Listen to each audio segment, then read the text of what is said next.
Hello, everybody. Hello, everybody. This is Team Cargo Hub, and we are going to be walking you through what we've done over the course of the last 28 hours. What we've got is a blockchain-powered platform to bring all players in the cargo ecosystem together and work collaboratively. And blockchain is best suited for any kind of collaborative platforms. What you see here and what the storyline that we've got here is a scenario where we've got two freight forwarders working with an airline to deliver cargo from France to Singapore. What you just saw was the creation of 5 blockchain nodes, primarily for the two freight forwarders, the airline, and 2 customs, one at the export location and one at the import location. What you're seeing here are the various APIs that are in play to enable this functionality. So we start off with creating certificates, then followed by contracts that are in place when we onboard all these partners in terms of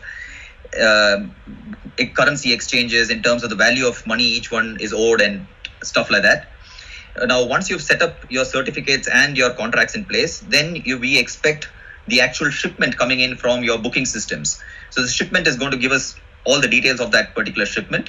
And once the shipments, like what you saw just now, was the KLM API is getting invoked. Now, once the shipment is invoked, then we start receiving events from the various partners who are going to fulfill that shipment. So every time you receive an event, let's say the freight forwarder gives you an event that he's picking up the cargo and then he's delivering it to customs and finally to the airline. The airline establishes proof of delivery, and when proof of delivery is established on the blockchain, a payment transaction is triggered for transfer of money into his wallet, like what you are probably seeing here. Likewise, once the airline fulfills their part of the shipment, the shipment is transferred to the freight forwarder at the destination. The freight forwarder collects the shipment, deals with customs there, and delivers the shipment to the consignee. Again, upon receiving events from the consignee, a payment instruction is sent out to the second freight forwarder.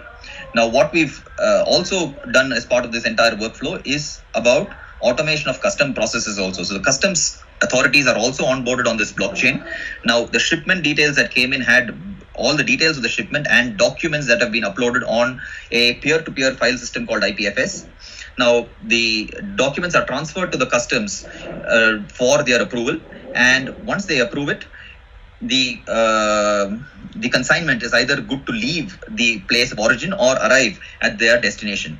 So that, in a sense, covers the entire API process. So these are API ready so that they can be consumed by any third parties. We will then very shortly look at the UI that's been developed for this process. Thank you.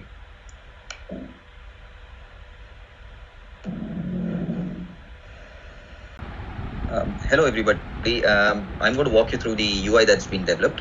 We are logging in as the airline here. As soon as you log in, the airline user can see all the airway bills that have been processed and the ones in progress. We are currently going to be clicking on an airway bill that's in progress. The airline user can see the freight forwarders involved, the details of the airway bill, and also he can track the shipment as you see on your right side. Now, if you go and log in as the freight forwarder, you will still see the same airway bill, but you're only privy to information that is associated with you. For example, the pickup details and the delivery details to the customs, and you don't know who the second freight forwarder is. Now, if you were to look at a customs view of it, because the customs also are on the same platform, you will again be the customs agent is also going to be privy only to details of the airway bill, as you see here, that is required for customs processing. The customs agent can, based on the details of the airway bill and the documents that have been uploaded, view these documents that have been uploaded electronically and either approve or reject the shipment. So what we've covered here are 3 actors who will be acting on the system. That was it for the UI. Thank you.